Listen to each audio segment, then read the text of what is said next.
Santa's summertime look in cookie form. Crispy toasted sesame cookies topped with mountains of marshmallowy meringue and dipped in pink ruby chocolate. For the cookies, I'm going to start with 2 tablespoons of tahini, one of my all-time favorite ingredients. It's a smooth sesame paste that gives that delicious sesame flavor to the cookie.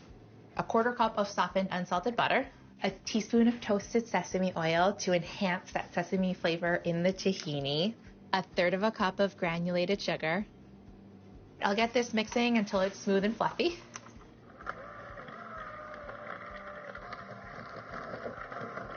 I'll bind this dough together with 2 egg yolks.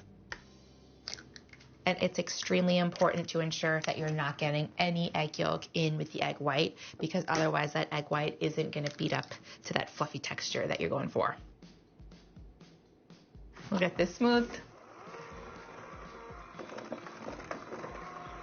And then my dry ingredients are just a cup of all-purpose flour and 1/2 teaspoon of kosher salt. I like that this is a 1-bowl cookie, less dishes. I'll get this combined into a dough.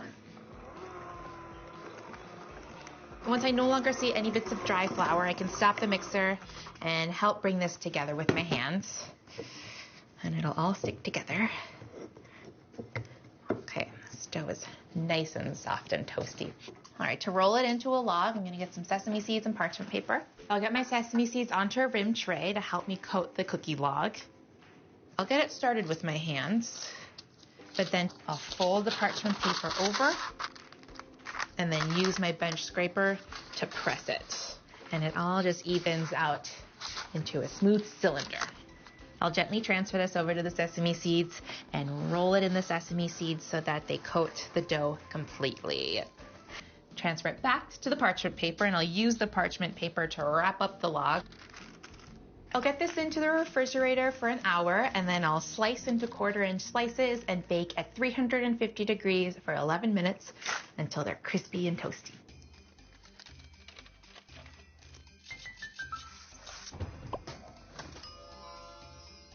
My cookies are cooled. They've got a beautiful golden suntan. I'll just set them aside while I make my marshmallowy meringue filling.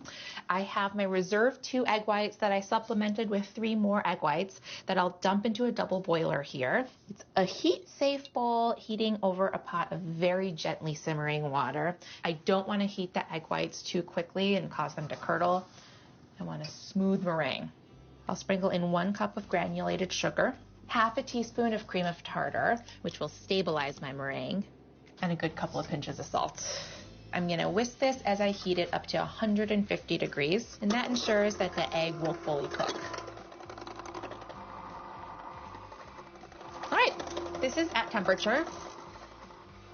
And now I'll continue to beat this. I can increase the speed to high until I get stiff, glossy, beautiful peaks.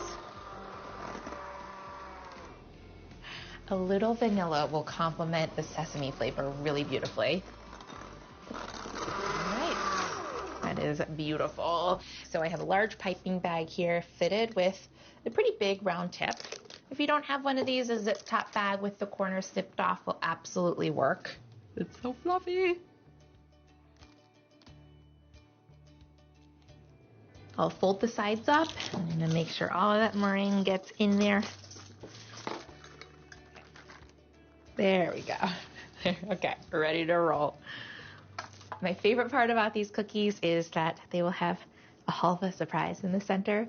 A lump of halva. No lumps of coal at this party. To assemble, I'll pipe a big blob of my meringue onto a cookie, all the way to the edge. I'll hide a lump of halva in the center. There we go. And then pipe on 2 more blobs, getting smaller toward the top so it looks like Santa's hat.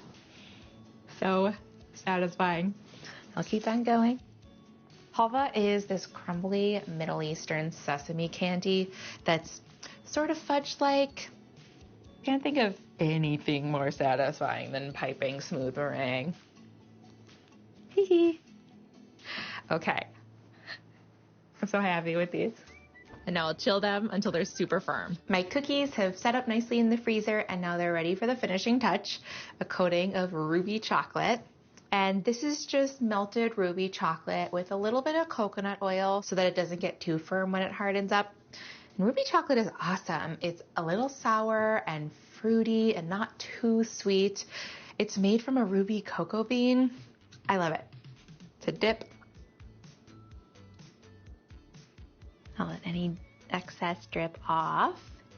And then before it fully sets up, I'll add a couple of these white dragées. Boop, boop. How fun is that? I'll just keep on dipping these. Tasting time.